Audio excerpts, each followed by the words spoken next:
시청자 여러분 안녕하십니까. 이슈앤피플 장용수입니다. 청와대 비서실에는 춘풍추상이라고 적힌 액자가 걸려 있다고 하죠. 자기 자신한테는 엄격하지만 남에게는 관대해지라는 그런 의미인데요.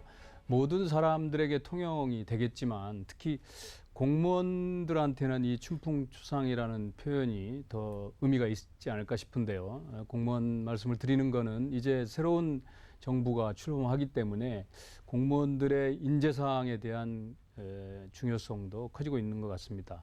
그래서 오늘은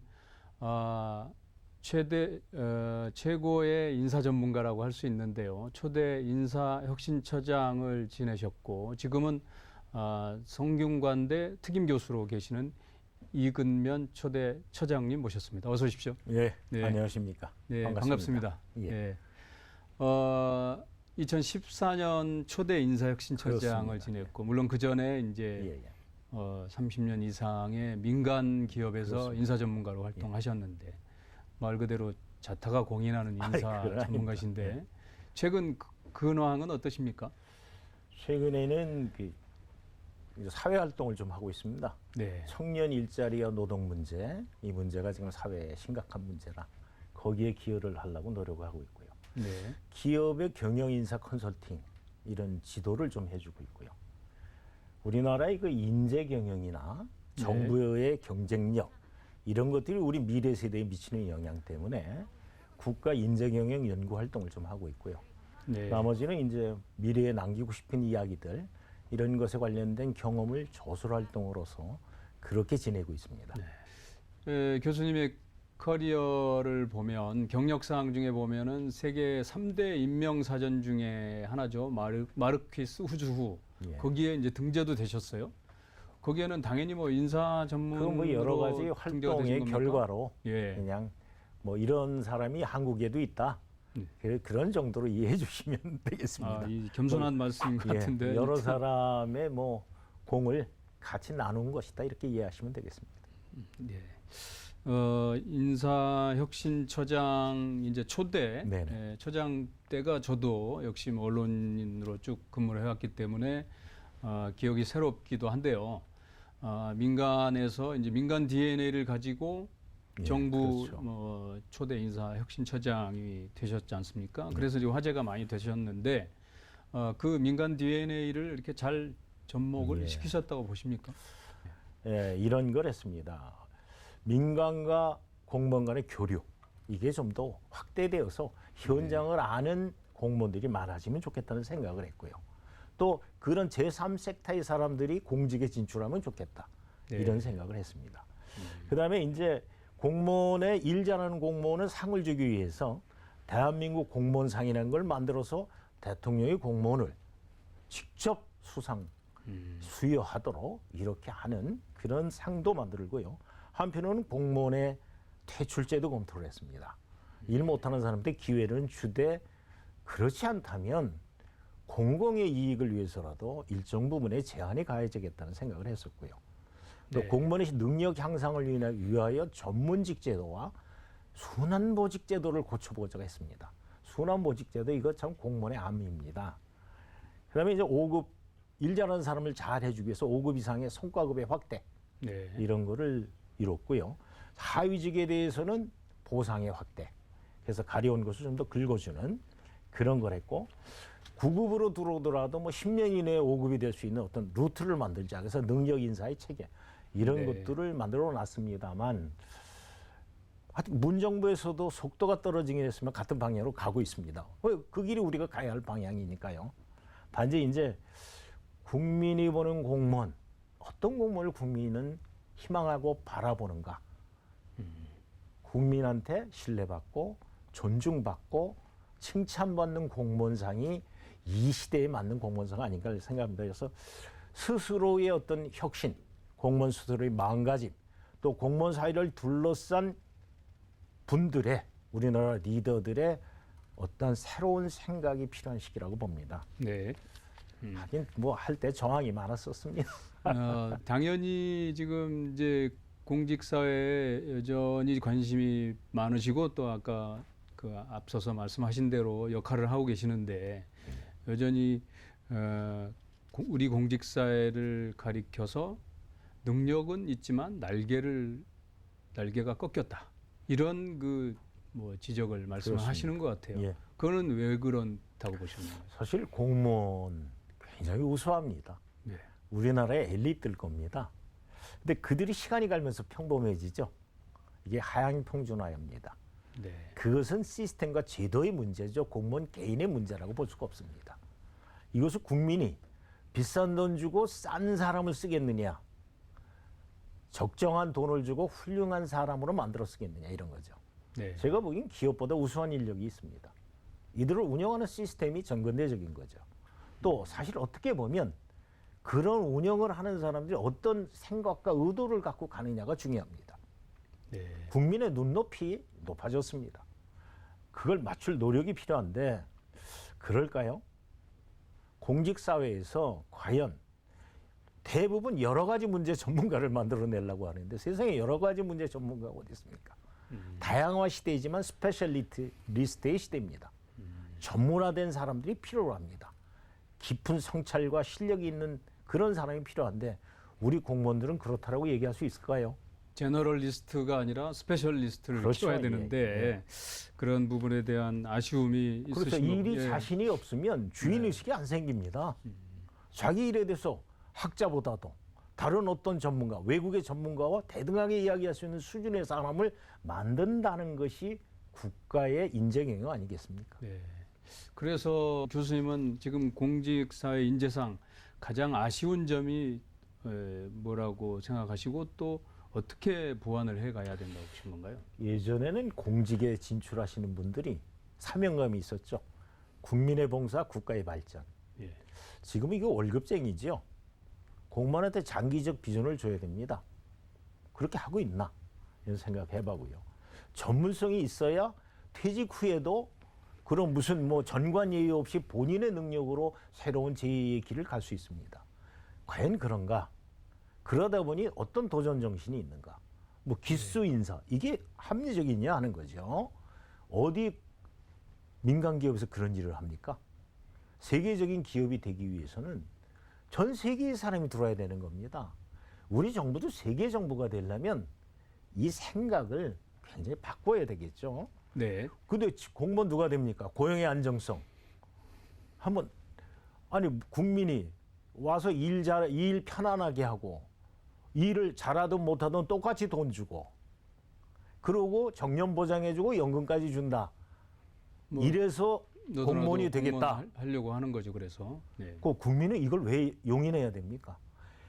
대표님 같은 경우 이 회사에 그런 생각, 정년 보장되고요, 봉급 네. 많이 주고요, 안 내보내주고요, 편하고요, 네. 뽑으시겠습니까? 뭐 그런 인재상은 후순위죠.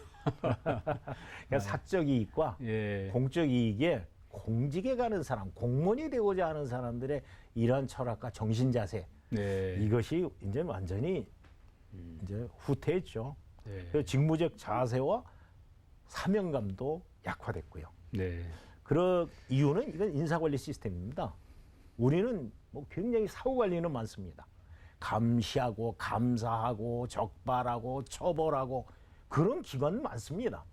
근데 예방 기관이 있습니까?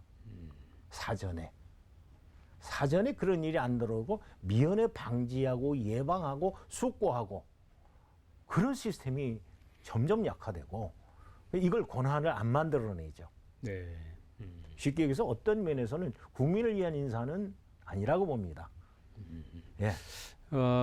마침 이제 그 문재인 정부는 뭐 여러 가지 또 뭐 특수한 상황이 뭐 있었다고 보지만 공무원 숫자도 많이 늘렸고 그다음에 네.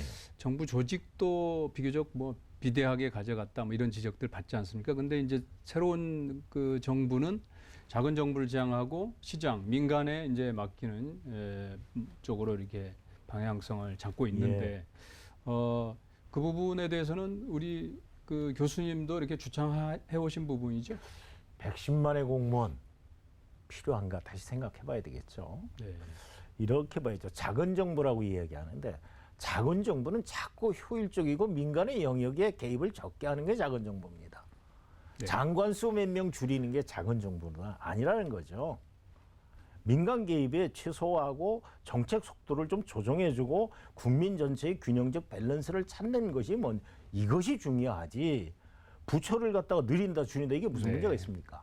지금 우리나라 예산이 20년 전에 비해서 6배 늘었습니다. 100조에서 600조. 그렇죠. 그 기업이 6배 늘었으면 조직과 형태가 얼만큼 대비하고 늘어야 됩니까? 정부는 그대로라면 뭔가 동맥경화가 있죠. 보건복지부 합리적입니까? 보건부를 하든 복지 두 개를 다 한 사람은 진짜 네. 없습니다. 보건부와 복지 같은 기능은 두 개로 잘라야 국민의 보건과 국민의 복지를 책임질 수 있는 전문성이 확보되죠. 네. 장관수 하나 그거는 줄이는 게 이제 무슨 효율적인 정부를 말씀하시는군요. 효율적이어야죠. 예. 작은 것은 장관의 숫자가 부총리의 숫자가 아닙니다. 네. 총 비용의 개념으로 접근해야 됩니다. 뭐 그런 그 맥락이신 것 같은데 대선 전에 그 쓰신 그 한 언론사 기고문에서 우리 5천만 인구로 15억 인구의 중국과 결을 환경을 구축을 해야 된다. 그런 작고 효율적인 정부를 말씀하시는 거죠? 이런 얘기죠. 그거는 예. 이제 우리나라의 국제적 위성은 어떻습니까? G10이라고 그러는데 우리는 어떤 대접을 받나요? 북한이나 일본, 중국 같은 데서. 이거 왜 이럴까 생각해 봐야 됩니다. 특히 뭐 중국이 같은 경우는 상식적으로 상궤를 벗어난 것도 굉장히 우리한테 요구하는 경우가 보여왔죠. 네. 그러면 우리는 과연 반미 반일 얘기하는데 반중 이런 것들이 과연 우리 국가의 미래에 합리적이냐는 생각을 다시 한번 해봐야 됩니다. 사실은요. 5천만이 15억 인구를 이길 수 있는 방법은 단 하나입니다. 네. 지금 육체적 노동의 시대가 아닙니다. 우리가 한강의 기적을 이룰 수 있었던 것은 교육의 힘이요, 열정의 힘이었었죠. 결국 인재 양성이라는 말씀. 바로 인재죠. 그렇다면 다음 답도 인재입니다. 우리의 태생적 한계나 지리적 환경은 어쩔 수 없는 겁니다. 자원 빈국이고요. 네. 세계로 가야 삽니다. 북한과 우리의 차이는 우리는 세계로 갔고 북한은 머물렀다는 거지요. 네. 그럼 우리 다음 세대도 글로 가야 되는 거죠. 그렇다면 어떻게 해야 되느냐? 지식과 재능의 국가로 만들어야 됩니다. 일당 100이라는 얘기도 하지 않습니까? 네. 일당 30을 한다면 우리도 15억 맨파워를 가질 수 있죠. 재능으로서. 그렇게 국가가 교육시키고 국민을 로드맵을 정해서 국가 전체적인 인재 양성 로드맵을 갖고 30년을 준비해야 되겠죠. 그래야 자강의 나라가 되는 거지. 이게 뭐 구호 갖고 되는 거 아닙니다. 반미 반일 반중 갖고 되는 게 아니죠. 네. 자강한다면 예를 들면 우리나라가 그 정도의 위치 지금보다 훨씬 좋은 위치에 간다면 10만 불짜리 나라 이 정도 간다면 얼마든지 자강하죠. 그리고 또 다른 그 인터뷰를 보니까 대통령이 되면 대통령 그 당선 전이랑 뭐 완전히 다른 사람이 되더라 뭐 이런 말씀하셨는데 이거는 어떤 그 의미에서 하신 말씀인지 궁금해요. 이렇게 대통령 그리고 예. 청와대 그 뭐 고위 공직자들이잖아요. 그분들이 필요한 덕목과 능력 뭐 어떤 부분이 필요한 건가요? 예, 이렇게 보게 되죠. 네. 사회적 연구 중에 이런 것이 있죠. 권력을 갖게 되면 내구조가 바뀐다고 그러죠. 네. 예. 이것은 뭐 사회적 연구니까 그것이 맞다 틀리다를 뭐 논하기 전에 왜 권력을 잡으면 그런 생각이 바뀌지 왜 미래에 대한 이야기를 작게 하고 현재를 보게 되는가를 우리가 생각해 봐야 됩니다. 공직 인재의 자격이라는 게 사실 있어야 됩니다. 어떤 사람이 공직에 나가야 되느냐? 가서 한번 해보고 국가를 시험의 장으로 한번 해보고 자기 이론을 확인해 보겠다. 이거 왜 공직에 가야 됩니까? 연구실에 계셔야죠. 이런 것처럼 인재의 자질이 있죠. 인재의 능력, 자격, 양식 이 세 가지를 봐야 됩니다. 인재의 능력은 경험, 경륜, 전문성 이런 걸로 얘기할 수 있고요. 네. 인재의 자격은 최소한의 양심이죠. 공직에 가는 사람의 뭐 잔도를 끊는다는 것처럼 자기의 신변을 국가를 위해서 헌신하겠다는 생각을 갖고 가야죠. 직위와 직위가 현재와 미래를 어떻게 연결짓는가 이런 것이 인재의 자격이고요. 인재의 양식도 필요하죠. 상식적 언행과 시대적 기준에 부합되는가. 근데 우리는 이상한 기준을 만들지 않습니까? 뭐 몇 대 기준이 몇 대 기준이. 그런데 지켜졌습니까? 그 시대에 산 때까지 지금에 와서 다시 다 닦기는 어려울 겁니다. 그럼 어느 선이냐? 이것이 우리의 예를 들자면 교육부 장관이 논문 표절에 의심을 받았다. 이거는 교육부 장관의 자격이 없죠. 네. 국방부 장관이 우리나라의 경우 군대 안 갔다. 이건 곤란하죠. 법무부 장관이 전과 사실이 있다. 이거 안 되겠죠. 이러한 그 직무를 수행하는데 치명적인 약점을 먼저 보는 시각. 이런 것이 우리가 컨센서스를 막아야 되는 영역입니다. 물론 그 전에 전제되어질 게 있습니다. 공직의식. 공직에 나아감에 있어 이걸 수단으로 사용하지 아니하고 자기의 국가와 국민을 위한 마지막 봉사의 자리로 하는가. 이 자세가 없이 공직에 나가는 사람은 네. 저는 자격이 없다고 봅니다. 그 이제 새 정부의 내각이 이렇게 이제 속속 윤곽이 드러나고 있는데 이 부분은 이제 짧게 뭐 여쭙게 가야 될 것 예. 같아요. 그 교수님은 정치인 출신은 가급적 안 했으면 좋겠다. 근데 무조건 뭐 다 하지 말라는 말씀은 예, 아니죠. 그렇습니다. 뭐 당연히 정치인이 필요한 그 예. 내각의 자리도 있을 거고. 어떻게 그러니까 국민한테 봉사하는가 예. 정권에 봉사하는 거냐는 이건 굉장히 심각한 문제입니다. 네.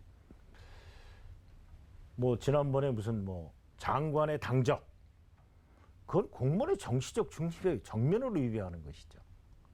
설사 법률에서 국회의원의 겸직을 허용한다 하더라도 네.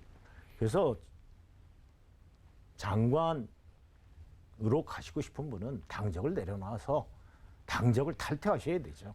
그래야 네. 공무원의 정치적 중립을 할 수 있는 거 아니겠습니까? 능력 있는 정치인 그렇죠. 출신이 내각에 예. 뭐 입각할 경우에 예. 뭐 당적을 과감하게 내려놔야죠. 예, 그 기간 동안 다시 끝나고 정치하러 가시는 건 그건 본인의 얘기지만 나는 네. 전체를 위해서 봉사합니다는 자세를 보여줘야 되는 거 아닙니까? 뭐 교수님들이 아니 공직이 연습하는 자리가 아닌데 왜 자리를 내놓고 가지 않고 휴직을 하십니까? 네. 그 정도 실력이 있으면 뭐 장관직을 물러나도 가실 때 많습니다. 네. 이러한 것이 과연 사익이냐 공익이냐에 대한 문제점으로 발전될 수 있습니다. 네.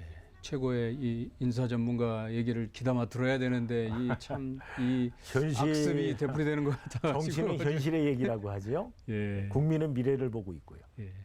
그 작년에 책을 하나 뭐 아까도 이제 책도 쓰시는 것 같은데 여전히 쓰고 계시는 것 같아요. 작년에 출간한 책이 대전환 시대의 국가 인재 경영.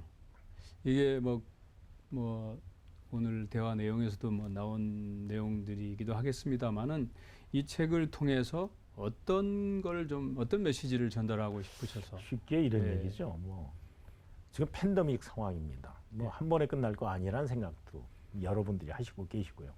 4차 혁명의 시대입니다. 신냉전이 시작됐습니다. 경제 블록화와 자국 우선주의가 싹트기 시작했습니다. 네. 초경쟁과 과학기술의 변화가 굉장히 빨라지고 있습니다. 대전환 시대. 예, 이건 네. 전에 보지 않았던 어떤 새로운 현상이 동시다발적으로 나타나고 있죠. 이제 새로운 세계 질서가 재편되는데 우리는 어디쯤 어디로 이거 이제 고민해야 됩니다. 예. 그렇다면 대비책은 뭐겠습니까? 럭비공이 떨어지면 얼로 튈지 모르듯이 우리가 무엇을 준비해야겠습니까? 사람에 투자하고 사람을 준비해야 네. 됩니다. 사람의 경쟁력, 국가의 생산성, 미래에 대한 비전과 꿈 이런 것들이 우리가 지금 시대에 준비해야 될 거고요. 그렇다면 과학기술 인력의 양성에도 혁신이 필요할 거고요. 그런데 우리는 안 되는 게 많죠. 여러 가지 성역들, 기득권들, 네. 또 균형 발전이라는 것에 이 국가를 자르는 행위. 이 그렇죠. 우리나라의 예. 사이즈 237개의 지역 지방자치가 필요한 나라인가? 교육은 과연 교육감 개인의 의사로 미래 세대를 양성할 수 있을 만한 일인가? 이런 건 국가 차원의 새로운 패러다임 시프트가 필요하다는 거죠.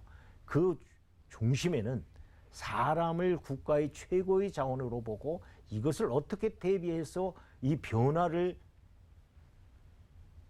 예. 맞이하고 거기서 우리 후손들에게 새로운 대한민국을 보여줄 수 있느냐. 이건 이 시대의 사람들의 책무지요. 네. 의무이기도 하고요. 더 이렇게 말씀을 여쭙고 싶지만 시간 관계상 앞으로 우리 교수님께서 꼭 이루고 싶으신 계획, 다짐 있으시면 한 말씀 해주시고 마무리하겠습니다. 예. 저는 이런 생각을 했습니다. 우리나라가 G3쯤 되면 어떨까? 네. 우리나라가 진짜 지난번에 얘기 나왔던 기축통화국 정도의 위치를 갖는다면 우리는 그 시대는 언제쯤 올 거고 우리의 후손들은 어떤 나라에 살게 될까? 네. 그거는 한국이 떳떳하고 누구에게는 수그리지 않고 살 수 있는 나라가 되겠죠. 우리는 원조를 받은 나라입니다. 전쟁과 지배의 시대를 지나왔습니다. 우리 후손들은 꿈이 있어야 되지 않겠습니까? 이런 생각을 합니다. 그래서 G3가 되는 나라. 그다음에 또 하나는 가치국가죠. 국가를 지탱하고 발전시키는 진짜 진정한 자산은 정신적 자산입니다. 우리는 굉장히 그것이 높은 민족이라고 서로들 이야기해 왔습니다. 근데 최근에 한번 보시죠.